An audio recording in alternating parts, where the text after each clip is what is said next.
Okay, so we're moving on. We just got a few days left together, and we have a couple chapters of the book left to consider. My approach is going to be to consider chapters 21 through 23 together. This is going to allow us to finish up strong because what these chapters do for us is describe a major modern field of analytical chemistry known as separation science, and a large part of that is chromatographic separation. So we're going to learn all about chromatography here in these sections, okay?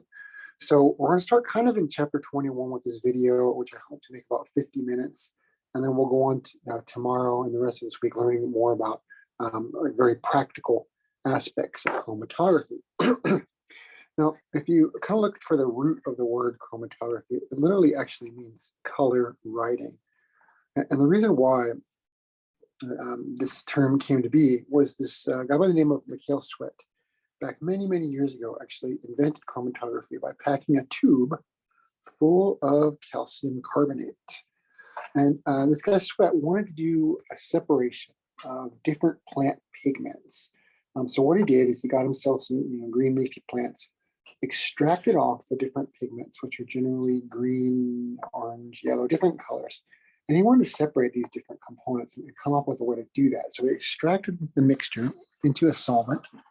And then he decided that he could actually separate, or he observed that he could separate the different colored pigments on a so-called chromatography column, which is just a long tube, which is basically packed or filled up with this calcium carbonate. And he saw, different colors move through the tube at different rates. They eluted at different times. He was able to separate the different components and collect them for further analysis and understanding. So Sweat basically invented this technique. And because these plant pigments were colored, we came to know this term as color writing or chromatography, okay? Now, while Mikhail Sweat was kind of the father of chromatography, it's really come a long way since his days. And we'll talk about that as we move on, okay? But there are some things which are really very similar to the original experiments. For one, there's always going to be two phases in a chromatography experiment. One's going to be called the mobile phase, and the other one's going to be called the stationary phase. And as the name suggests, I always joke about this, right? We're creative people. The mobile phase moves through the column. The stationary phase does not move throughout the column. And if you forget which one's which, it's easy to see, okay? Now, in modern chromatography, the mobile phase is either a gas or sometimes a liquid. And in fact, depending on what you use, a gas or a liquid, you're doing different types of chromatography. Maybe you're doing gas chromatography, maybe you're doing liquid chromatography. But the mobile phase can be either of these, and there's a wide variety of liquids that you can use. And usually for gases, you're going to use an inert gas, something that's not going to react, okay? Like helium, nitrogen, inert gases, things like that, okay? So this is kind of like what you'd use for a mobile phase. And likewise, there's a lot of different stationary phases, but we're always going to fill up our column or coat our column with our stationary phase material. Now, the mobile and stationary phases are going to have different chemical properties, maybe different polarities, different sizes of molecules, et cetera, et cetera. And those different properties, as it turns out, are going to allow the separation to occur. More on that as we go, okay?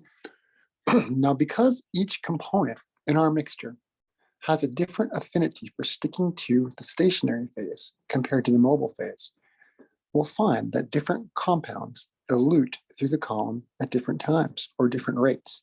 In other words, these compounds basically have a race from the input to the exit of the column down here at the bottom. In Sweat's case, that the solvent that he added basically was swept to the bottom by gravity flow, okay? But in more modern instruments, we actually pump the mobile phase through the column. But it doesn't matter. Each component of our mixture will move through the column at its own unique rate. And that will allow the molecules to separate based upon their properties. And because of that, we can separate them. We can measure each one individually, okay? The chromatography column is actually this tube, which is packed or filled with our stationary phase. And separation results in differences in retention.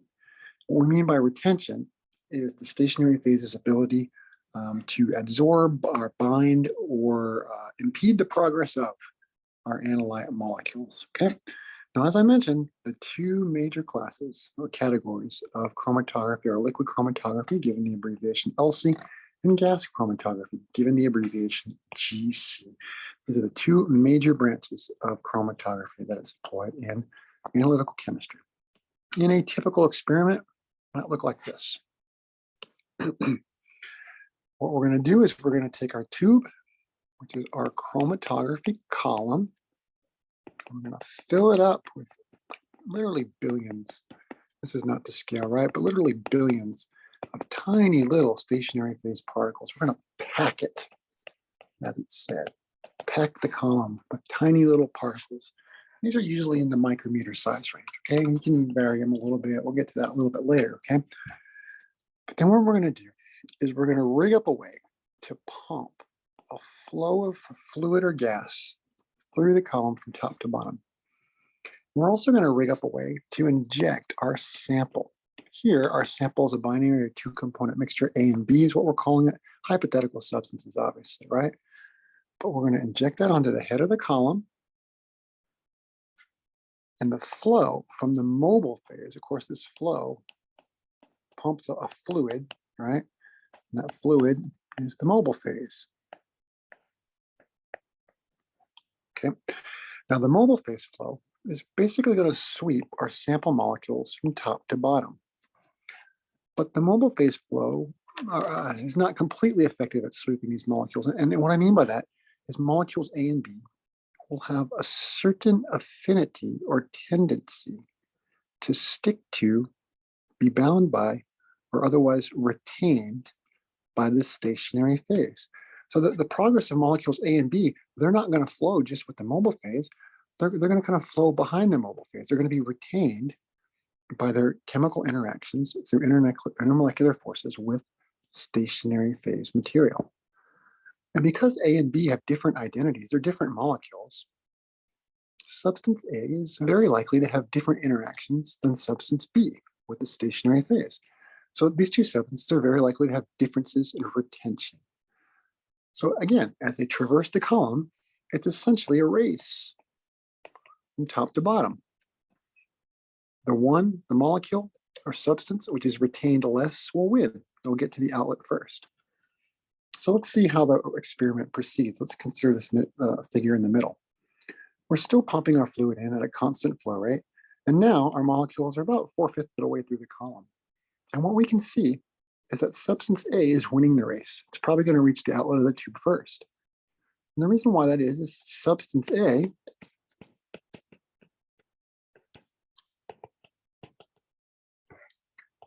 is retained less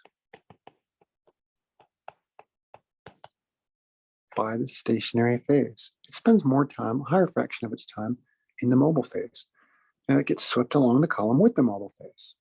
So it elutes first, and B elutes a little bit later. And if we actually look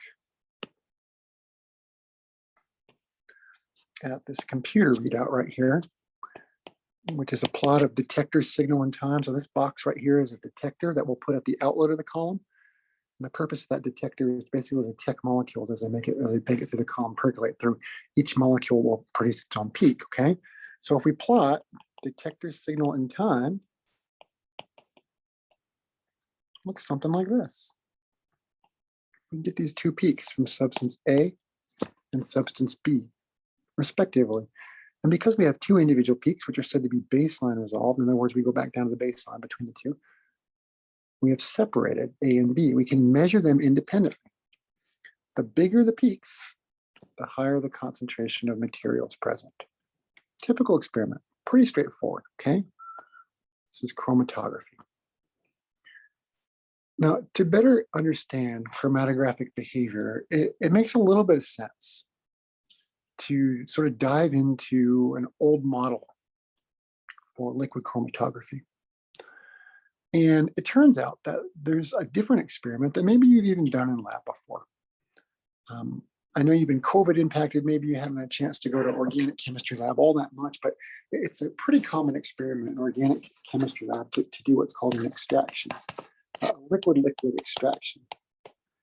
Experiment's actually shown here, how you would pull it off. And it turns out chromatography, the model for chromatography is modeled on this liquid extraction experiment. Doesn't sound like it right away, but I'll convince you that in a few seconds here. what we're going to do is we're going to get a flask that looks like this. It's got a little valve at the bottom. You can drain it off. It's a separatory flask. And inside, we're going to put two solvents, water down here at the bottom and octanol at the top. The octanol is sometimes called the organic phase, okay? Now, octanol and water are not very miscible. Water is very polar. Octanol, not so much. I mean, it's got the alcohol group, so it's got a little bit of a polarity to it, but not super polar. So they don't mix. They form two layers inside the flask, the water layer and the octanol layer. Now, what I'm going to do is I'm going to add a third substance to this system. Neither water nor octanol. Third substance, third molecule. And no matter what I add, okay, whatever it is, that substance is going to have a tendency to dissolve preferentially into one phase or the other based upon this substance's polarity. If it's very polar, it's probably going to dissolve in the water primarily. On the other hand, if it's maybe a nonpolar molecule, some kind of organic molecule that's nonpolar, wants nothing to do with water, and it will partition into the octanol based on intermolecular forces, this like dissolved like rule. Well, once we allow this system to reach equilibrium, we can actually measure the concentration of this third substance in both phases. And what we can actually do is define something called P, which we're going to call a partition coefficient. It's actually a pretty simple idea. If we measure the concentration of both substances in these different phases, the partition coefficient is the concentration of X, whatever that substance is, in the octanol, divided by the concentration of X, that substance, which is in water. So it's a number that describes the tendency to dissolve in one solvent relative to the other. So if this material really likes to dissolve in the octanol, if it's nonpolar, it's going to have a very large P. If it tends to accumulate in the water, if it's a polar molecule, it'll have a much smaller P. So the value of the partition coefficient tells us where the molecule really accumulates in a very quantitative way.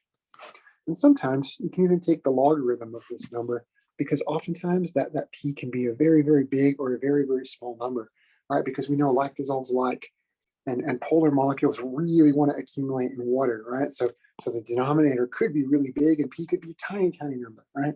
Way less than one. And alternatively, if the molecule is organic and nonpolar, it's going to really want to partition into octanol. That's going to be a huge number. So because of that, this P can fall between many orders of magnitude. So taking the log of that is kind of convenient. You'll see that sometimes, log of P or log of the partition coefficient. Now, how in the world does this liquid-liquid extraction experiment have anything to do with chromatography? Okay, I have no idea, right? Well, let's make sense of it. So blow your mind. So let me think about a chromatography experiment now. And our chromatography column, and inside the column, we have it packed with these tiny little stationary phase particles. And between that, our mobile phase fluid percolates through the column under a flow, right? That we provide by the pump. The blue is the fluid. For an analyte molecule, which I'm going to represent here, I guess by a black dot, our analyte only has two places to partition into. It could partition into the mobile phase, which is in this blue fluid, basically, or that analyte might partition to the stationary phase, adhere to the stationary phase, or be adsorbed to the surface of the particles. Okay? Now, if it's in the fluid, the molecule moves. But if it's on the stationary phase, it doesn't move. It sticks to the particle on the solid support. Okay? Now, we can think of any molecule as equilibrium partitioning between these two phases. Now, maybe the molecule has a certain affinity for one versus the other. Just like our molecule here has an affinity for octanol or water, maybe the molecule really likes to stick to the stationary phase, or maybe it really likes to stick in the mobile phase. It may have a preference for one or the other, but we can treat the partitioning between the mobile and stationary phase as an equilibrium. And that's what we're doing in this equation. A mobile is basically the analyte in the mobile phase, and astationary is the analyte dissolved to the stationary phase. And we're saying it can partition back and forth between the two over time. Now, if that's the case, I can define essentially an equilibrium constant. I'm going to give this the name the distribution constant, capital A, or analyte A. And this equilibrium constant, or distribution constant, is nothing more than the concentration of A in the stationary phase divided by the concentration in the mobile phase. This equation looks an awful lot like our partition coefficient, doesn't it? So we're going to call this equilibrium constant the distribution constant. Easy to think about, right? The concentration in the stationary phase relative to the mobile phase. So indeed, we can think of our chromatography experiment a lot like a liquid-liquid extraction. It's just that in the liquid-liquid extraction, we basically do this experiment once, separate the two solvents, and hope to achieve a pretty good separation of our molecule based on polarity and where it likes to dissolve. But in chromatography, this equilibrium is basically occurring consistently over time during elution. In other words, that analyte can pass back and forth between the stationary and mobile phase, gosh, thousands, hundreds of thousands of times during a chromatographic experiment. And it does so automatically, right? We don't have to, fill a flask up with different solvents and separate it off, right? It's basically no work on our behalf. This molecule just partitions back and forth. And many, many thousands, many, many millions of partition steps can take place during a chromatography experiment. And that's kind of our model for how chromatography works, okay? Now, how can we connect this theoretical model to an actual experiment? Well, to do that, we're going to look at this sample chromatogram. It's not a real chromatogram, it's kind of like a cartoon picture.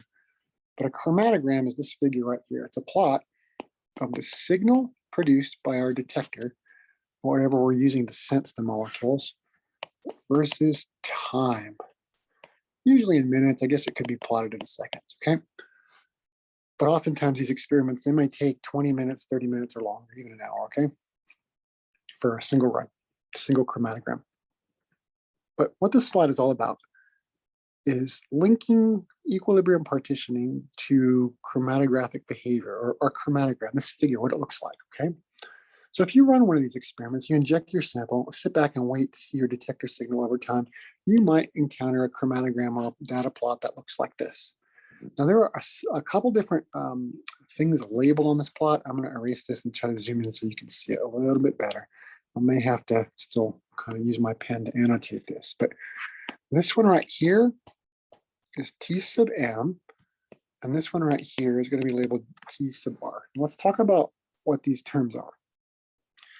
Now, it turns out in a chromatography experiment, it takes a finite amount of time, a certain amount of time, just for our solvent to basically flush through our chromatography column. Even an unretained substance, it takes time to move through the chromatography column because the chromatography column has a finite volume of mobile phase within it, and we have to basically flush that out, okay? So what this figure is meant to show is this original time period, T sub M. It's oftentimes referred to as dead time of the column, okay? It's basically the time required just to rinse it out. There's no partitioning involved. We're just flushing it out. It's kind of boring because nothing can elute before that, because even if something's unretained, it takes that long to get to the detector, right? Now this other time out here, T sub R, it's going to eventually be called, or is called, our retention time, also measured in time units, seconds or minutes, something of the sort, okay? Now TR occurs at a later time than TM. And the reason why is because this peak is for our analyte or our substance of interest. Finally, we wait and wait and wait, and the analyte finally gets the detector at that point in time. And that's the peak that gets produced from that. So if that's the case, then if the analyte was impeded or slowed down, its progress was slowed down through the two relative to our dead time, that tells us one thing, that the analyte has been retained to a certain extent. Its progress has been slowed down, hasn't it? Okay. Now, what more, can we get any more information from this? Okay, it turns out we can. In addition to computing the dead time or the void time, which I told you about, that's at T sub m, we can use this formula right here to compute what's called the capacity factor or retention factor. It's this K prime, okay? And both of these names can be thrown around. Oftentimes I hear capacity factor, but retention factor can also be used. What retention factor is a number that describes just how much our analyte has been retained by our stationary phase. Let's look how it's calculated. What we do is it's a fraction, and we take our retention time, T sub r, and we subtract the dead time or the void time. Remember, that was just the time it took to rinse out the column. And then we divide by that same term, the dead time or the void time. And that's our capacity factor. Now, it's sometimes hard to remember all these equations, I guess. I mean, you can write it on your index card for your exams, but if you ever struggle with that, what I want you to do is think about this equation in terms of what it's calculating. I took my retention time and I subtracted my dead time and divided by my dead time. When I compute this number, it's always going to be above 1, okay? Because the TR has got to be greater than TM. But what I'm doing is I'm computing the number of dead volumes or void volumes required to elute my substance of interest. How many times do I have to flush the column to get my analyte to elute? Do I have to flush it 3 volumes worth? Do I have to flush it 5 volumes worth, 11 volumes worth? My capacity factor answers that question. It tells me explicitly how many times I have to rinse my column. That's what its purpose is, or that's what it communicates, okay? So that's one way we can get some information about partitioning behavior from a chromatogram. But it turns out there's another useful mathematical relationship that relates capacity factor and distribution constant, capital K, A. And this is not acid dissociation constant, it's just distribution constant. If you forgot what we mean by that, let's go back a couple slides, okay? Remember when we defined this equilibrium down here at the bottom? And we said that our analyte could partition between the stationary phase and the mobile phase, and the distribution constant was just a ratio of the concentrations in those two phases. That's what we're talking about here, okay? It's that equilibrium constant. Turns out there's a relationship between experimentally measured capacity factor K prime and that equilibrium constant capital K.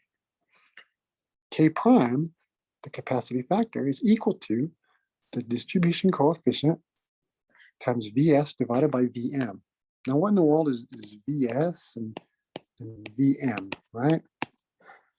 Turns out they are the volumes of the stationary and the mobile phases within the column, respectively. Okay, so if we know those through some sort of experiment to measure, we can actually relate K sub A, the distribution constant, and the capacity factor. Okay, so we can relate that equilibrium constant to something that can be experimentally measured, which is kind of a cool idea. Okay.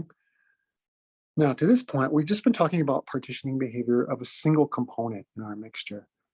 If we're going to be doing chromatography, which is a separation science, very likely we're going to be trying to separate multiple components. Like, we're not going to just run one chemical over and over again. It's kind of boring. So let's add a second substance or a second analyte to the mixture. Let's call it substance B instead of A, just to differentiate the two. Well, substance B is a different molecule, but it will behave similarly. I mean, it can establish an equilibrium between the mobile and the stationary phase. And I could even define an equilibrium constant, K sub B. It's distribution constant, which describes the relative partitioning of substance B between the stationary phase and the mobile phase. This will be a different number because it's a different molecule. And if that's the case, then B, substance B, may have a very different distribution constant, a very different capacity factor than substance A. So based on that information, I might want to come up with a term or a number or factor, I guess I could say, right? Which describes differences in migration or elution behavior between substance A and B. And I can define something called the selectivity factor. I'm giving the symbol alpha here, okay? That number is nothing more than KB divided by KA. Or Capacity factor for B divided by capacity factor for A. Turns out they end up being equal because the volumes of the stationary and the mobile phase for both analytes are the same, okay? This will allow me to define the selectivity factor. Now, what do you think about the selectivity factor? As that number gets bigger and bigger and bigger, do you think it would be more and more and more easy to separate the molecules? That makes sense, right? The bigger and bigger and bigger that number gets, the more different substance A is from B in terms of its partitioning behavior and its elution behavior, the easier it gets to separate. Selectivity factor gives us some clues and hints as to how easy it will be to separate a couple different compounds. Now, I should say before I go on, we talked about substance A, substance B. When you use this equation, the later eluting peak for this equation is always designated peak B. And the earlier, the first peak in the chromatogram is peak A, okay?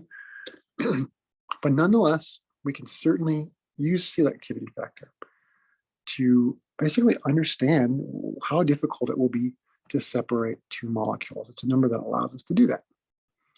So to this point, we've been talking about basically partitioning equilibrium between stationary and mobile phases.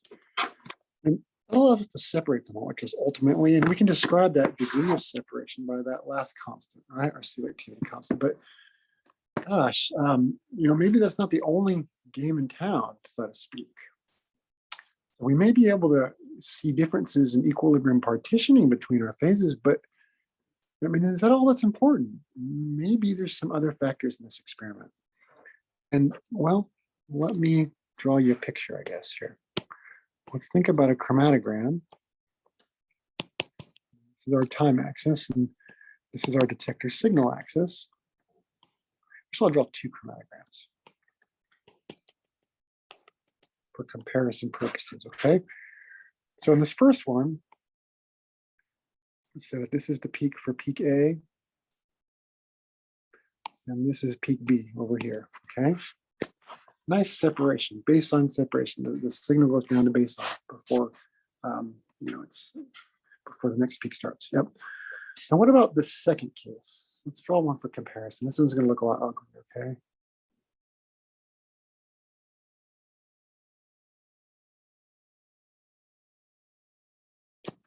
So peak A, peak B. Now, this time the peaks are kind of wide, aren't they? Kind of a different situation. Now, if you were to try to estimate what that selectivity factor is for these separations, even the capacity factor, you might come up with the same exact numbers, right? Because as long as peak A has the same retention time, as long as the dead volumes for both columns are the same, you get exactly the same numbers.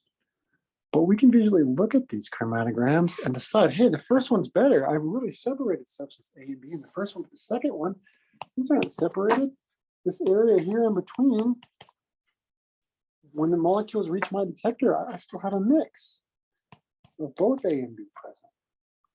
That's not a full separation, right? So there must be more to it. And what's more to it, or the part we're going to discuss here, is something called peak broadening or band broadening. I could draw my chromatographic peaks. This is time. I could draw them like this, couldn't I? Like infinitely narrow for every substance. But when we do the experiment, that's not what we observe. Instead, we see peaks that look Gaussian in nature. They basically follow the normal or Gaussian distribution. This is sort of what we see.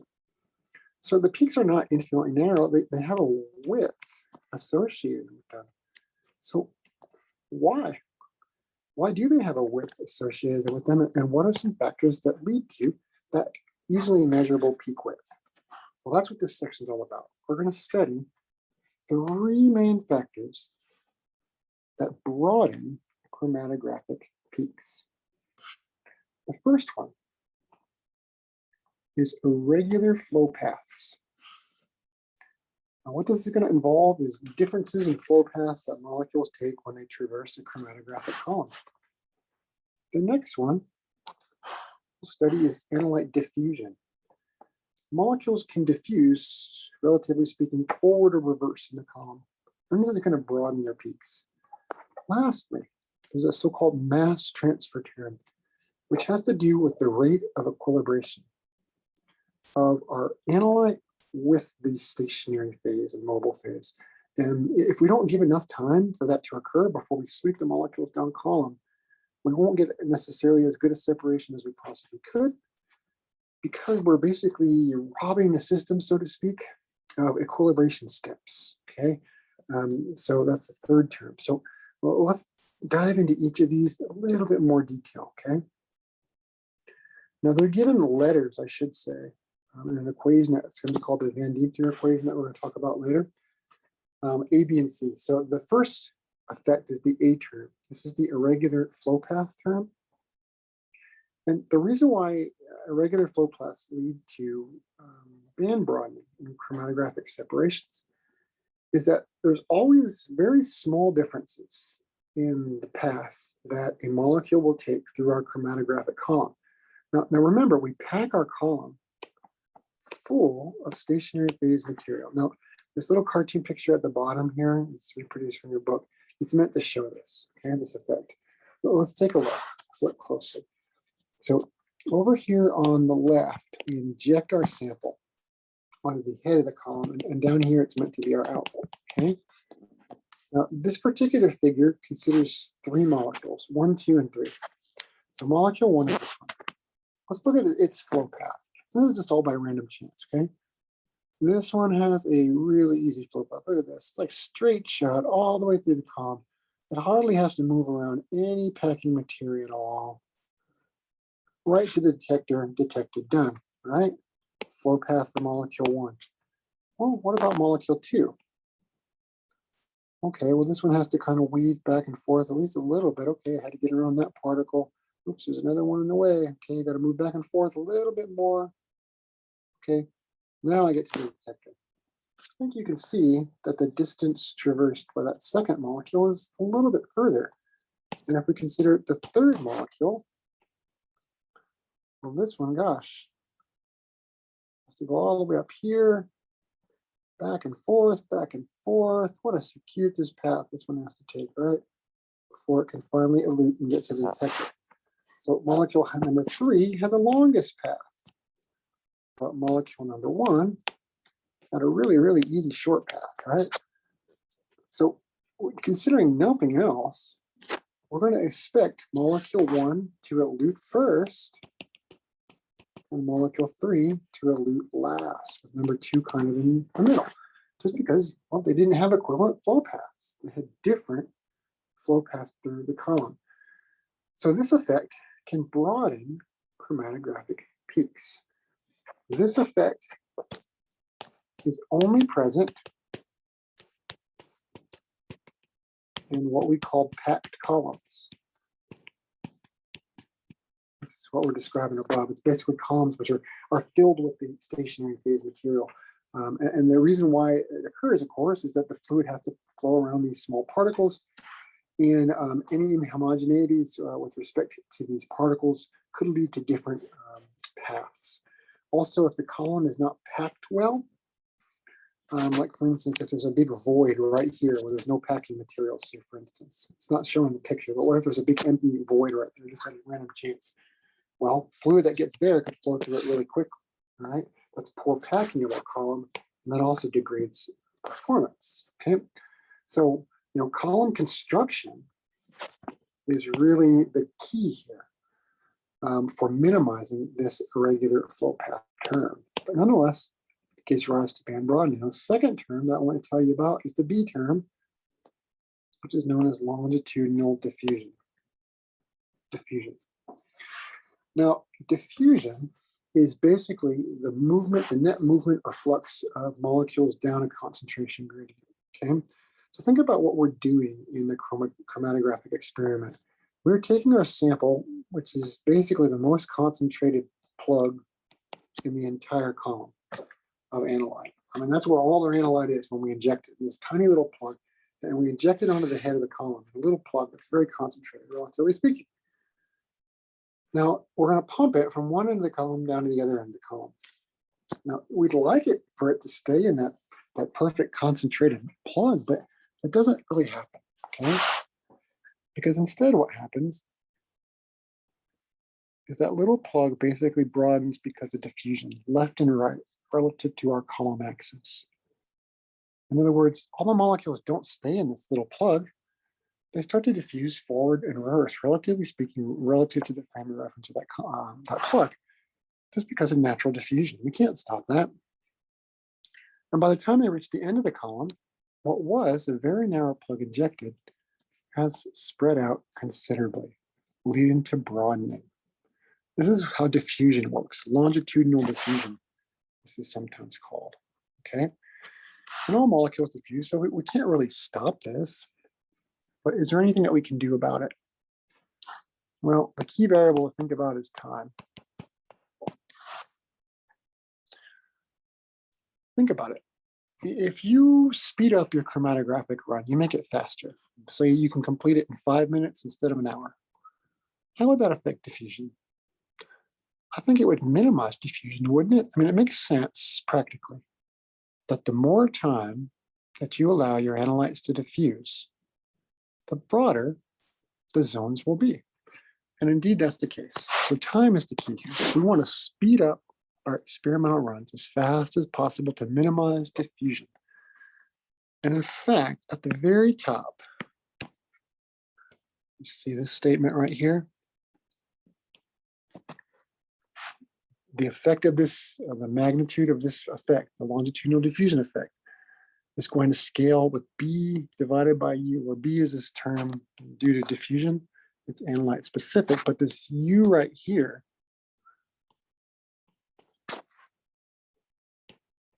is the mobile phase flow velocity through the tube. So it's the flow velocity, like in distance per second through the tube. Okay, what's the mobile phase flow velocity through the tube? How many centimeters per second, right? So if you want to make the experiment fast, you would make the mobile phase flow velocity very, very, very high as you could, right? Because if you make that flow velocity high, the experiment ends quicker. So the bigger this U gets, we reduce the effect mathematically of longitudinal diffusion. Speed up the run. That's what you can do to combat this, okay? That's what's typically done. Now, the last term of band broadening is the C term, which is known as the mass equilibration term, sometimes called the mass transfer term.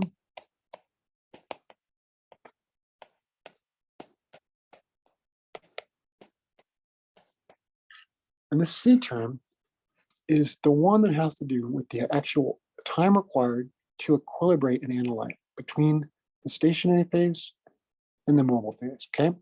Now we like to think this equilibration of being instantaneous, okay? Maybe in some cases it's very fast, but it's not instantaneous. There's some finite amount of time required for an analyte molecule to kind of diffuse around, within the space it finds itself. Let's say there's a particle here, there's a particle of our packing material, and this is the stationary phase, okay? All these little dots. And in between the stationary phase, there's these little pools of solvent, right?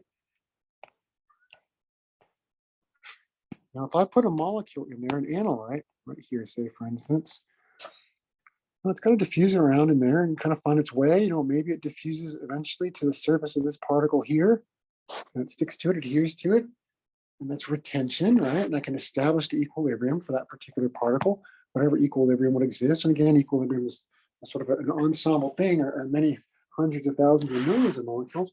But for each one, it's going to take a certain amount of time for that molecule to kind of diffuse around, find its way, establish an equilibrium, so to speak. Now, what this mass transfer term, or how this can sort of degrade separation performance or broaden zones, is if we take our fluid pump and actively pump our fluid through the system at a very high flow rate. And of course, we would want to do that to minimize diffusion. We would want to pump it as fast as we could, the mobile phase, through this column to minimize diffusion. But if we pump that mobile phase through the tube really, really fast, guess what? We might sweep that molecule down the column really fast before it has a chance to fully equilibrate. and establish partitioning between the two phases. And if that happens, we may sweep that molecule a step down the column, relatively speaking, without giving it a sort of a fair chance to separate. Well, to make a long story short, doing this broadens our chromatographic zones. On the front end, you can see how you might push that molecule down the column before it has enough time. On the rear end of the chromatographic peak, okay, like say for instance down here on the backside, we can broaden a little bit just because we're sweeping the mobile phase, the other material down through the column before the molecule has a chance to desorb from the stationary phase. Okay, so nonetheless, we get broadening of our chromatographic peaks due to this. Now the magnitude of this broadening is C times the U. Again, this U being the mobile phase flow velocity, centimeters per second, okay? So we can see that the scaling here for the effect of this C term scales linearly with the mobile phase flow velocity. Higher mobile phase flows lead to higher mass equilibration effects, okay? So these are the three terms. Now, we can consider each of these terms individually, as we did already. But in reality, all three of these can broaden the zones, and we have to kind of consider the sum of all three. So before we consider the sum, let's think what a plot would look like of the degree of band broadening, and that's really what's plotted here. There's something called H. I'll explain what that is in a second, okay? But it's a measure of band broadening versus the mobile phase flow velocity. And that's basically that U term. Now let's go through the terms individually. The A term, that's this one right here. Turns out for that one, there's no flow rate dependence. That was the one that had to do with the packing of the column and the different paths that the molecule could take. You had the different paths through the column, right? Well, that A term only depends on the column construction. So that line basically is flat. It's constant for a particular column. But the other terms are different. Let's talk about the B term. The B term was all about diffusion, longitudinal diffusion. And to minimize that, we said we want to go to as high flow velocities as possible because that minimizes the time our analytes spend on column. And if we minimize the time, they can't diffuse as far. So hey, we can minimize diffusion by maximizing flow velocity. And that's what we see. And in fact, I think the term there was what, B over U, right? So look, if you go really, really slow flow velocities, very, very high band broadening due to diffusion. But if you pump up that flow velocity, we get rapid decrease in the band broadening due to just diffusion. And that makes sense. We get that stuff off the column quickly, can't have time to diffuse. But what about the C term? Its magnitude scaling was C times the flow velocity, C times U. So it's shown here in red. The mobile phase velocity is 0. Well, gosh, we have infinite time to equilibrate then. There's no broadening at all. But as soon as we turn on that flow and we pump the solution through the column, we start to limit the amount of equilibration time for our analytes. And sure enough, band broadening due to this effect increases, linearly up with flow velocity. So these are the individual terms for this equation, okay? Let me see if I have another plot here. Oh, I don't. Okay, so now I got to explain to you what the sum of these look like. Okay, so it turns out there's an equation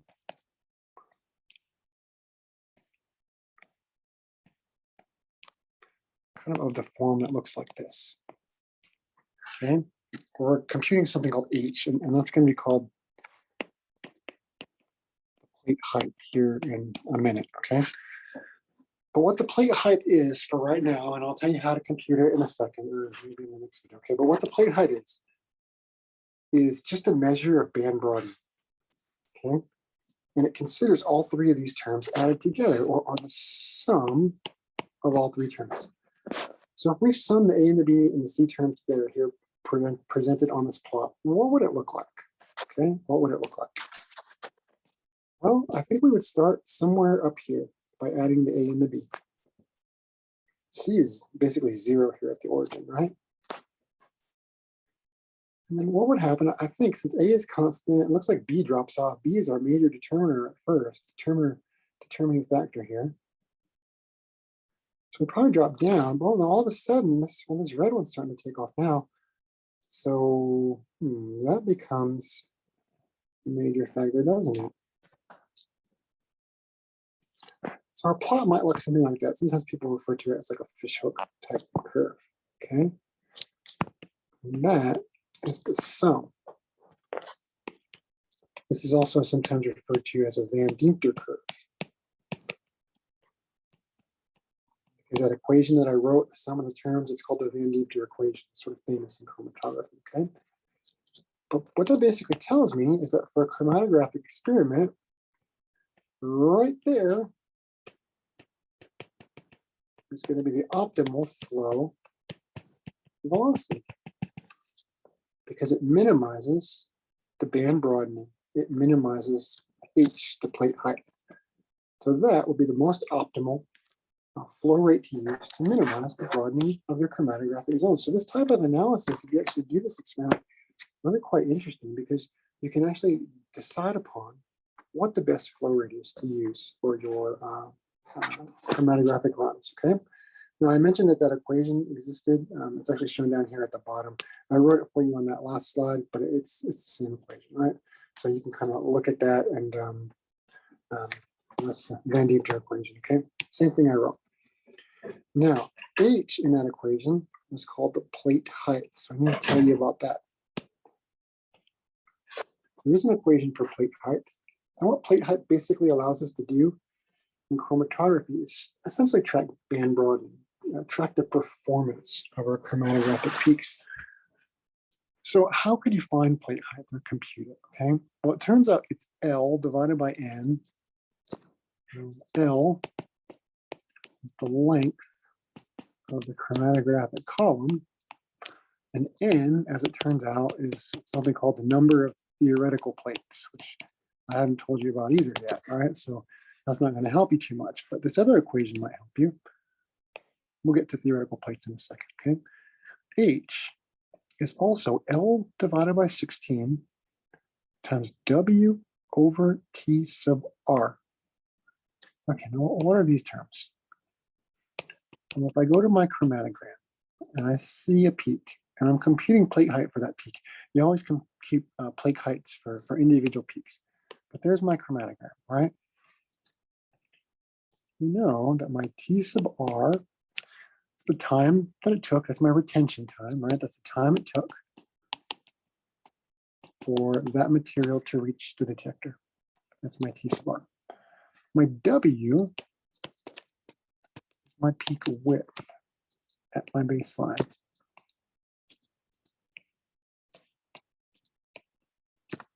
It's right there. So I can easily find TR and W from my experimental data, my chromatogram. And L is nothing more than my column length, which I'll know because I know what column I use. I can measure how long it is. I get that from the manufacturer information. So based on all this information, I can compute plate height or estimate plate height from a chromatogram. Now, what I want to do before we move on is think about what the units are for this equation. W, that should have time units, and retention time also has time units. So when I take W and divide it by TR here, the units will cancel, won't they? And I'll just be left with L, distance units, over 16. So the units of measure for plate height are distance units. You could really use any one, centimeters, millimeters, microns, but distance units is base, okay? So that's how to compute plate height. And plate height is a measure of band broadening, essentially. Okay, it's a measure of performance of our chromatographic separations. And it makes sense then that we measure the width of the peak and the retention time. The relationship between those two, if you think about it, really tells us a lot about our chromatographic performance. If our peaks are very, very, very narrow, not very wide at all, but they elute very late, well, gosh, this number will be minimized, won't it? In such a case, our plate height will be very low. So it is desirable to have a small plate height. Really as small as possible. All right, that timer means I'm out of time, so I'm gonna have to stop this video, and I'm gonna come back and tell you about the rest of this introduction to chromatography at the start of next class. Have a good day.